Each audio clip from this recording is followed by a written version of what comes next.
Le retrait du Mali, du Burkina Faso et du Niger de la Communauté économique des États de l'Afrique de l'Ouest, CEDEAO, en 2024 est un événement majeur avec de nombreuses implications. Les raisons derrière cette décision sont multiples et complexes. Les autorités du Burkina Faso, du Mali et du Niger ont justifié leur retrait de la CEDEAO en exprimant leur mécontentement face aux sanctions qu'ils considéraient comme illégales, illégitimes, inhumaines et irresponsables, imposées par la CEDEAO.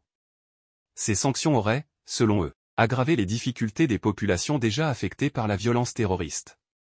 En réaction à cette situation, les chefs d'État de ces pays ont pris la décision souveraine de se retirer immédiatement de l'organisation régionale.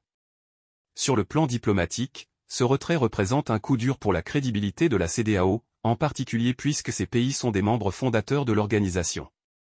Cette décision pourrait également inciter d'autres États membres de la CEDEAO confrontés à des pressions similaires à envisager leur propre retrait. De plus, elle soulève des questions sur la capacité de l'organisation à gérer les crises de leadership dans ses États membres et son rôle dans la région.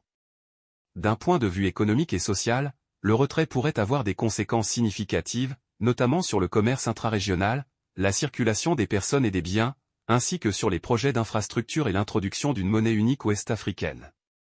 La libre circulation des personnes et des biens, un passeport commun de la CEDEAO et des tarifs douaniers harmonisés sont autant d'acquis de l'intégration économique régionale qui pourraient être remis en question par ce retrait. Enfin, cette décision reflète une rupture plus profonde dans les relations entre ces pays et la CEDEAO, et souligne les défis auxquels est confrontée l'organisation dans sa gestion des relations avec les États membres dirigés par des régimes militaires. Cela indique également un potentiel changement dans l'alignement géopolitique et économique dans la région du Sahel et de l'Afrique de l'Ouest.